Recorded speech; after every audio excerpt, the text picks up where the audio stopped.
Mais je lui dis, mais prenez exemple, ça marche. C'est une école qui marche mieux, avec moins de moyens. Enfin, peut-être qu'il faudrait déjà leur donner un peu plus de moyens, mais surtout voir pourquoi ça marche. Moi, je sais pourquoi ça marche. Je sais, pour avoir eu 5 ans ma fille à l'école, tout simplement aussi parce que les parents sont présents et les parents s'impliquent. Et que je pense que ça, c'est important pour le succès de la scolarité des enfants. Mais on sort du débat. Donc voilà, moi, il faut qu'on soit à la manœuvre. Il faut qu'on sache qu'on n'est pas complètement... On est maintenant majoritaire, puisqu'on a fait 276 contre 40, mais on n'est pas 3/5 encore. Donc vous voyez la difficulté. Et on va travailler, Yannick Kerlogot et Euzet, le député Euzet, sont sur une mission pour voir comment on peut sécuriser pour qu'à la rentrée, ça soit baqué et qu'il n'y ait pas de problème.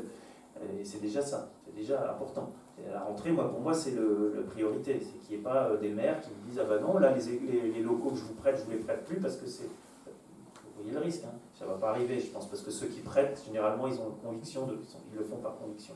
Donc voilà. Vous payez des loyers. Voilà, vous payez aussi des loyers.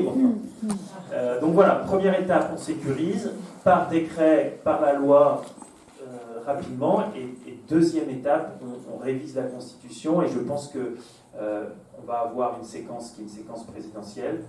Et dans cette séquence présidentielle, il faudra poser ça sur la table en disant il faut que ça soit réglé très vite. Et il faut que ça soit réglé au début du mandat dans le pack de révision constitutionnelle qui ne manquera pas d'avoir en début de mandat.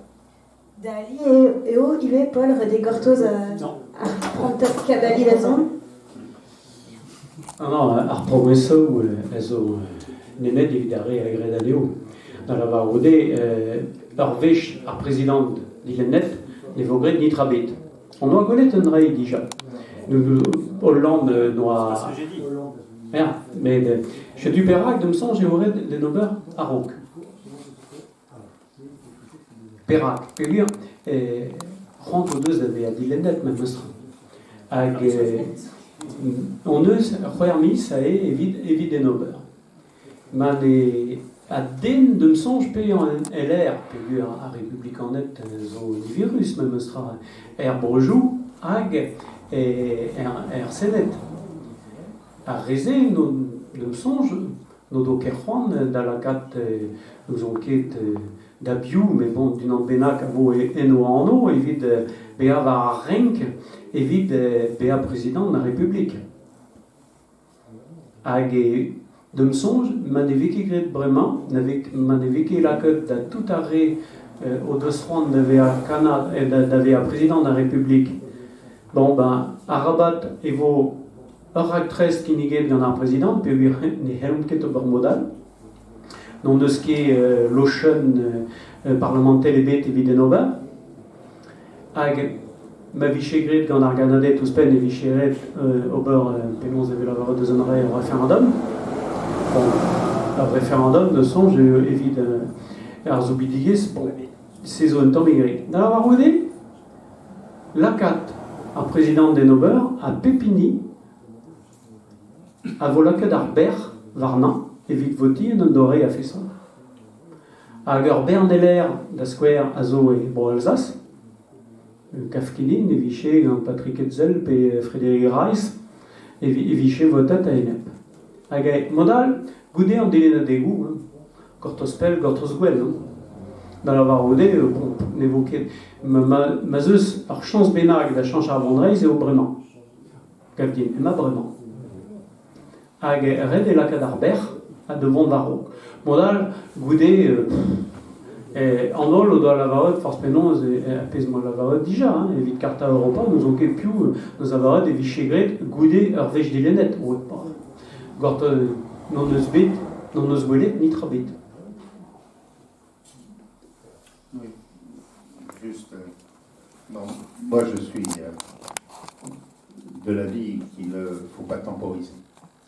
C'est-à-dire qu'on est dans une démarche, je l'ai dit, eux pensaient que nous étions aux oubliettes quelque part.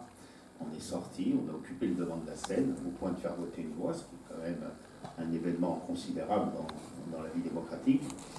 Et aujourd'hui, ils sont dans le retranchement, mais enfin, ils sont retranchés à Citadelle, ils ont tiré le pont de vie, ils sont prêts à subir nos assauts moraux, idéologiques, l'attaque dans la presse, tout ce que tu veux, ils sont prêts à tout recevoir. Je pense que maintenant, il faut vraiment les désarmer et que la réforme constitutionnelle, c'est effectivement le chemin. Tu l'as dit, tu as fait une proposition. Nous, on a fait une autre que quand même je vais lire, puisqu'on est pour informer ici. On propose de compléter l'article 75.1 en disant « Les langues régionales appartiennent au patrimoine de la France. Leur transmission est encouragée par l'enseignement, y compris immersif, et par tout autre moyen décidé par la loi. » Oui, ça revient. Mais bon, moi il nous semble que mettre le mot immersif, au moins dans la proposition qu'on met en avant, c'est important parce que sinon ça va à chaque fois revenir sur le tapis. Donc c'est à la fois un texte qui permet de la logique de pôle, c'est-à-dire puisque l'interprétation de la Constitution, qui d'ailleurs, comme tu dis, est très tirée par les cheveux, qui est faite par le Conseil constitutionnel, bon, il faut lui couper les ailes définitivement. Donc il n'y a qu'une façon, c'est de mettre directement dans la Constitution les mots que l'on souhaite. Et ensuite, il y a le rapport de force, c'est l'affaire maintenant. Alors, peut-être pour arriver à une révision constitutionnelle qui n'aura peut-être pas lieu avant l'élection présidentielle. Mais si tu commences pas maintenant, Non, mais moi, j'ai commencé. tu es sûr de ne pas y arriver après. Donc, il faut commencer maintenant. S'il y a une fenêtre maintenant, compte tenu du débat qui a eu lieu, des députés qui s'y sont impliqués en grand nombre, c'est une autre particularité de ce débat sur lequel on n'a pas insisté, mais qu'il faut dire, on n'a jamais eu autant de députés assister à des séances facultatives, je dirais entre guillemets, puisque ce n'est pas les séances les plus courues habituellement, celles qui font ce genre de débat. Ça veut dire qu'on a une représentation nationale qui est au moins éveillée et puis qui a voté au 3/5e, en l'occurrence. Le fait qu'elle est là, c'est qu'on les a. Alors, le problème, c'est que c'est le président de la République qui a l'initiative de la Constitution. Et je pense que cette masse critique de députés que l'on a rassemblée, si elle est vraiment portée par une décision du président de la République de présenter, c'est-à-dire que si le président de la République présente une demande de réforme de la Constitution, il souhaite ne pas être désavoué. Bon, donc s'il y a cette impulsion d'un président de la République qui dit « je demande la réforme de la Constitution », et vu l'état d'esprit qu'il y a dans les rangs aujourd'hui des députés et sénateurs, je pense qu'on a une fenêtre pour faire le vote. Est-ce que Macron le voudra ou ne le voudra pas? Ça dépend de beaucoup de choses. Ça dépend un peu de lui. Si ça dépend de lui, à mon avis, c'est foutu. Bon. Ça dépend de l'environnement politique. Et évidemment, le challenge électoral dans un an, c'est un environnement politique dans lequel il faut s'inscrire. Si on ne s'inscrit pas là-dedans, c'est qu'on est fou. Là, derrière la législative, donc il faut s'inscrire là-dedans. Et donc, moi, je suis pour. Donc, on a communiqué notre proposition à Carl Gott et Lezay. J'espère qu'ils en feront état, qu'ils la reprendront sous cette forme ou sous d'autres.